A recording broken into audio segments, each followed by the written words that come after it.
Follow these tips if you want to pass your second round interview.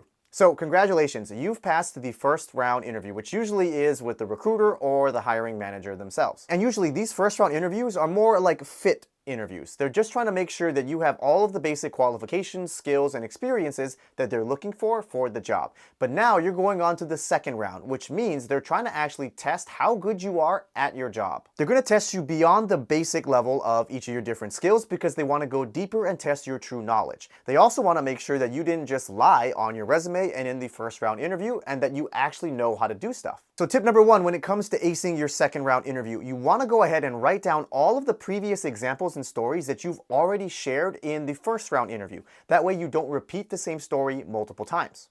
Now I know what you're thinking, but you're going to be speaking with someone else. How are they going to know if you've said this story already?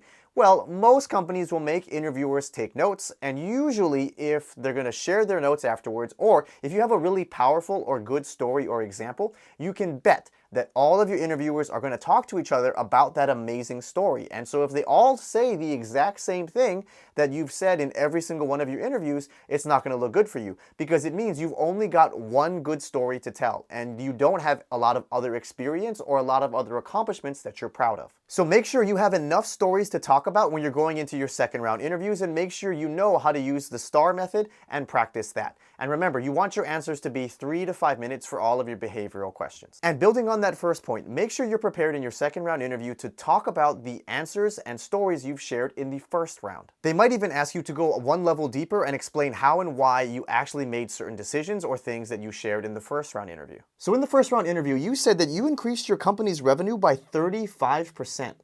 How did you do that? And what are some of the lessons you've learned or things that you would do differently? For the next tip, since this is the second round interview, that most likely means someone in the first round gave you a lot more context beyond the job description about the job.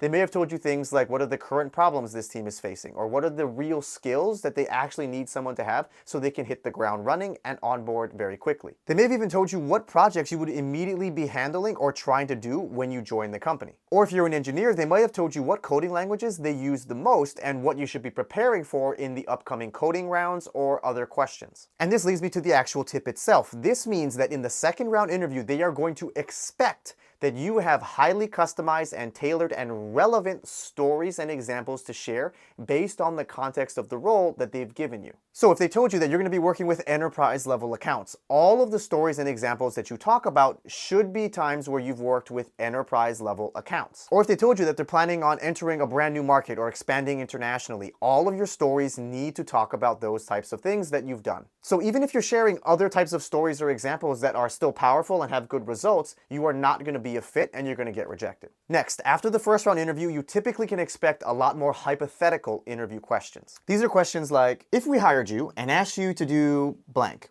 how would you do that? How would you solve something like, imagine you are working here and blank happens.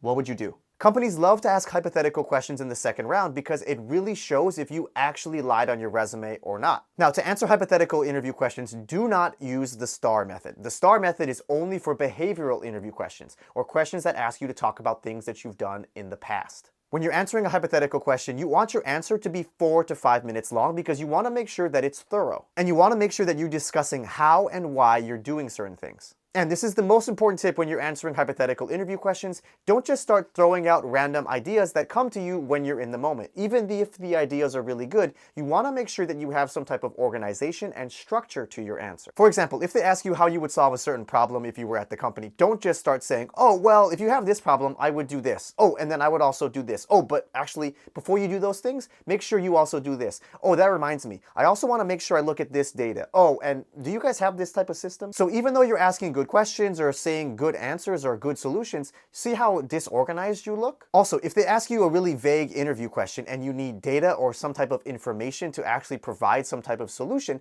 you should make an assumption.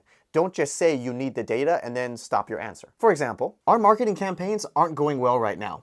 How would you fix it if you worked here? Well, first, I would like to see the data that you have right now around your current marketing campaigns. That way I can actually identify the problem and then I'll be able to tell you how to fix it.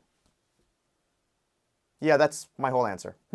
Well, if your marketing campaign isn't going the way that you wanted it to right now, first I'd obviously want to look at some of the data around it to kind of identify the problem and see where we would go. But because I don't have the data, I'm just going to make an assumption.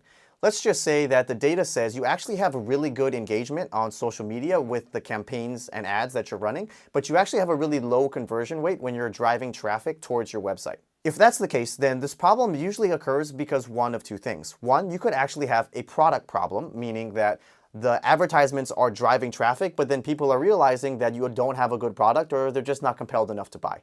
Or number two, you could actually have a website optimization problem. So with those two different potential reasons, I now want to go back and explain to you what I would potentially do to try to fix either of these two problems, some of the pros and cons with each of my different solutions, and then we can talk about the risks. All right, so these are all of my best tips to help you ace your second round interview. But if you have other tips, why don't you put those down in the comments so I can pin those so we can help the whole community. Thank you all for watching, and don't be afraid to shake things up and subscribe to this YouTube channel or share this video with a friend.